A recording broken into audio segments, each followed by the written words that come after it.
What's up, everybody? It's your boy Drone X Factor, and in today's video I've got the LBLA drone unboxing. Is this the Rise Tello killer? We shall find out with a cup of coffee. Here's the format I'm using for this particular unboxing and review. I'm going to unbox it very quickly, then we're going to do an indoor flight test. When we're done, I'll take it outside and do an outdoor flight test. And then from there, I will look at the overall features, the overall specs, and most important is how this drone handles the specs. Otherwise, it's not very practical, it's not very useful, regardless of how much it costs. So having the features is one thing, but being able to execute the features correctly, that's a whole nother ball game. And that's what we're getting into right now. It's your basic slide over box. You just slide the outside off. You open up the box, flip up box. That's pretty much it. All the contents are inside. Now, if you'll notice, everything inside is pretty much black. Here we go. Remote controller. Looks pretty cool. It has a stop. It has a launch and land button, right? It has record. It has shutter for the camera. It has headless mode, this button right here. It has 3D roll. I guess this is for if you want to do flips. It has a speed controller on this side. This side is speed, and this side has a return to home. How awesome is that, return to home? Let's put the batteries in. It carries two AAA batteries in here, which is not bad. A lot of drones, they can consume a lot of batteries. I think two is really nice. That's like a nice sweet spot for me.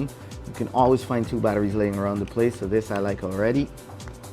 I'm not gonna talk about build quality and feel and all that, because for 69 bucks, I don't know what type of feel you're expecting, but it shouldn't be anything too crazy. Okay, let's close this up. Listen again. I open that side, nothing. I open the other side. Did you hear it? When you open the right side, that actually turns the controller on.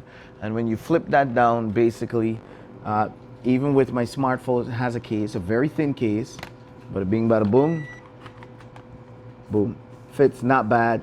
Doesn't feel 100%, but it's decent. A decent hold, even with a slim case. That's pretty cool.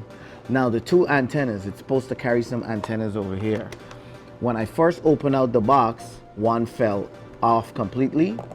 There's a little pin that goes in this hole over here. I don't know if you can see the hole here, but there's a little pin that goes through this hole right there that holds the antenna in place. So the antenna is not broken.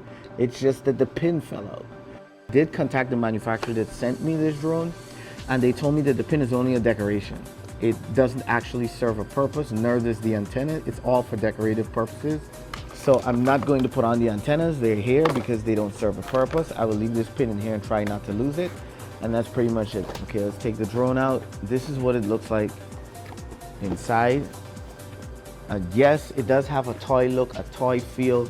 It does look very compact. It has like a really like compact look to it. It folds out, front arms, rear, front arms, rear. All right, does have infrared scanners in front. Can you see that over there? I don't know how the light is, but that's an infrared scanner there. You're supposed to be able to do like little, what do you call this, peace signs, and then it would snap a photo. Manually push the camera up and down. That's as far as it goes. So if you know you're gonna be taking a selfie shot of you when you raise up, point the camera down. If you know you're going for a landscape kind of a view, just push the camera up. It has the antenna sticking out here, not really in the way. I don't feel like it'll get damage in any particular way. Not the coolest of things, but hey, $69, right? It's got LED lights. Look, it has like all 4 LED lights, you know, and that's pretty much it. It has a power button at the top there, and the battery goes in the back here. Look at what you're doing. Fit the battery in. That's it. Open up the box. We have some prop guards here. Check this out, guys. Look how easy the prop guards go in. You just stick it, and there's no marker. Anyone fits in any side, so that's pretty cool. You just slip it right in. Boom. That's it. How cool is that? And then you just press down on this little clip and you pull it out. We have a battery. Comes with one battery. Comes with its own charger. Does not come with that plug. It only comes with this. You just plug a USB thing in this side right here. USB cable. Plugs in right there, and you plug this into your wall adapter. And that's it. The red light comes on when you plug it in, and then the red light goes. When it's fully charged, that's good for 69 bucks. You have a battery indicator that tells you when it's fully charged. It comes with an extra set of props. Comes with 4 props, and it comes with a screwdriver in there, and it comes with a really thick manual in different languages. I don't read manuals, so please don't turn to me when it comes to that kind of stuff. Power it on, and as you can see, the lights start lighting up. The infrared sensor, the front, all that fun stuff lighting up already. This is H Fun right there that I'm gonna click on. Boom. That's the app.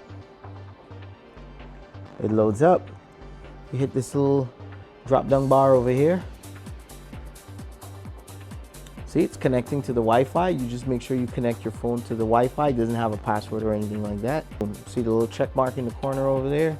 That means it's connected. Okay, first thing I'm gonna do is hit calibrate and let it calibrate the drone. And then let's start, hit start. Once you hit start, got it, that's pretty much it. Now in master mode, you pretty much fly with the sticks. That's how it's designed. If you hit this again, then this is designed to fly with the controller only when you press up, down, left, right, that kind of stuff. So let's go to master mode because I'm mostly interested in flying with the controller for now. So you go up, down, and I think that arms it. See that? Stop that. Sticks down and out. Motor start, did you hear that? Now let's rise it up.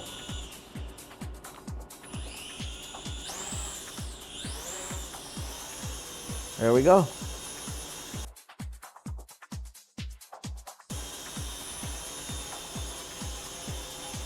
Let's land. Put the prop guards on. So let me be right back with those prop guards. Let's use the rise up button, see how that works. Up.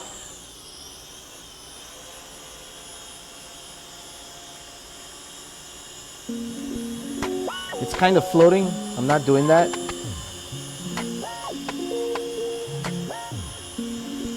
I mean, it holds altitude good. Don't get me wrong, the altitude is holding pretty okay.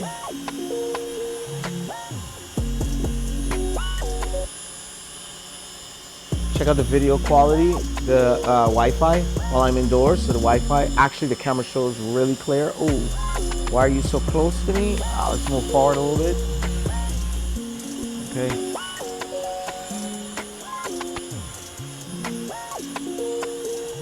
Oh, from the time I start moving, now it's like, it's coming back to me. I don't know why it's coming back. I know it has different speed modes. If I could just get it to settle, whoa. Whoa, it keeps, whoa. Okay, I just landed it for a second because it keeps like doing like this thing and coming back into me. Let's try and calibrate it again. Okay, let's hit up, rising up to the height, give it a little trick there. There we go. It's doing the same thing again. Oh, this is like really weird. Oh, it pretty much hit a light over there somewhere. So this is pretty much what happened. I mean, it knocked the light out, one of my lights, it hit a light over there. So I don't know if you can see really well, but the arms just folded in. See the cap here? Well, the back leg hit, the cap flew off. This cap's still on. This one flew off. The arms still, that's it. Looks like the arms fold in for safety. It looks like it's still good to go. Maybe I should calibrate it again. I don't know if you should be flying this indoors, guys. Maybe it'll do better outdoors because it needs more space. It's obviously not very steady and stable, and there's no wind in here. So I don't know why it's going like that. But anyway, let me take it up, see if I can snap a few photos or something before it acts up, and maybe catch a little recording so you can see the quality indoors. Not really. All right, let me see if I can catch some kind of video here.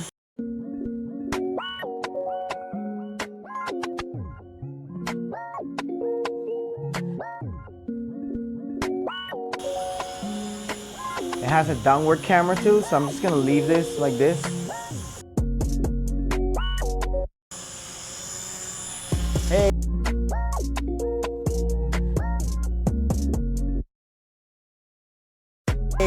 that's a downward camera, and it's showing the infrared box over my face.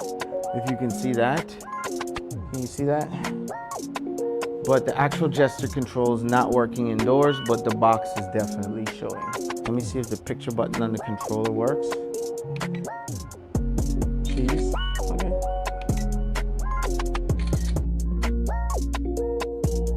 It takes the pictures. Unfortunately, I have to do this while not flying, but at least we can see the quality in the camera. And that's it. Also, the lights blink in front when it's recording, so that way you know.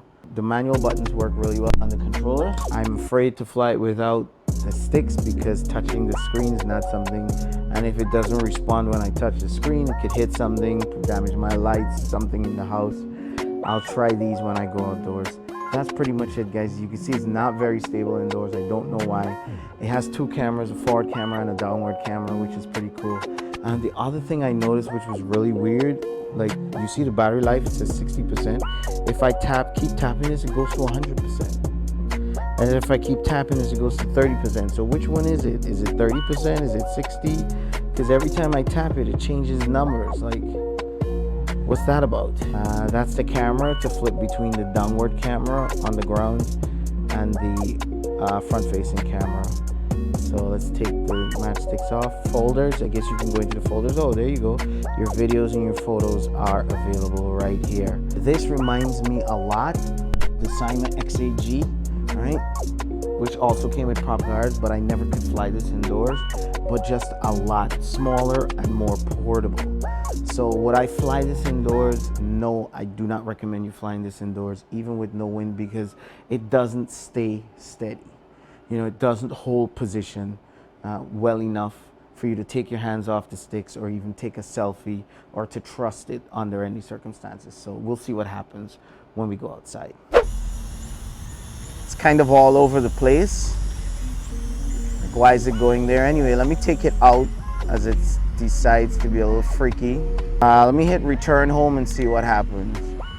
Whoa, whoa, wow. Maybe it's just me, but from what I see so far, the return to home, if I'm like this, just pulls the drone back that way. If you're facing this way, you hit return to home, it's going back. You're facing that way, you hit return to home, it's basically reversing. Let's see if I can get some stunts out of this. Let's try a 3D roll. Try the 3D roll.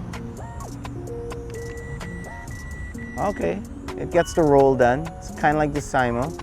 Let's try another roll. Okay, stop the roll.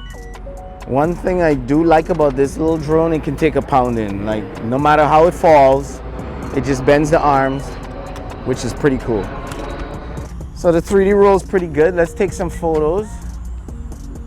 Some landscape photos. Let's see how high this thing goes.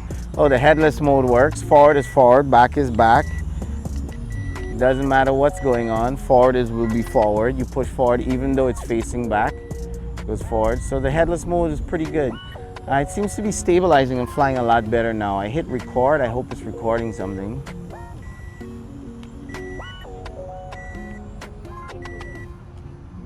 Not bad. Oh, the prop just flew off. Had a hard landing, and this is what happened. The prop and the just came right out. It has like a flat shaft here that slides it over, but look at that. Just popped it right back on. This thing is a die-hard, man. I'm gonna say if one thing this thing is rated tough, it's tough. I definitely use the headless mode because it's easier to control in headless mode. So yeah, let me try with the app. So yeah, one thing that never fails is this stop button. You hit that, it just shuts off all the propellers and you fall from wherever you are, which is very reliable and probably the most useful feature. Let me try the hand launch. This thing, when you press this button here, it's supposed to hand launch. Let's see. There we go. The hand launch and hand land works. Alright, here comes the question of the day. Would I recommend this drone? Guys, if you're used to a Cyma XAG or that sort of a kind of a drone and you have fun flying those kind of things like I did when I first started, then this is a more compact, more portable version. It's not quite steady and stable. It's definitely not for taking aerial photos and videos for any kind of professional use. After all, it's just $69. But at the end of the day, this is a toy grade drone that's built for having fun and something definitely that you can practice with. Guys, one thing that stands out to me the most about this drone, it is rugged and tough. This thing can take a beating. Definitely do not recommend flying it indoors without the prop guards. It's a great starter drone, it's a great beginner drone, it's a great drone to learn how to fly. So if you're looking to have some fun, beat something up and learn to fly at the same time, then this might be the drone for you. Guys, thanks for watching, and I hope this video helped you in some shape, way, or form decide whether you want to get this drone or not. Linked below to the drone, and don't forget to head over to my Patreon account and drop me $1. Every dollar helps, guys. I'm on Facebook, I'm on Instagram, and I am on Twitter at DroneXFactor.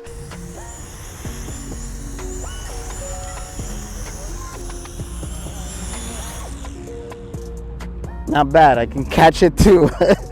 That's pretty cool. Yeah, I think that's pretty much it.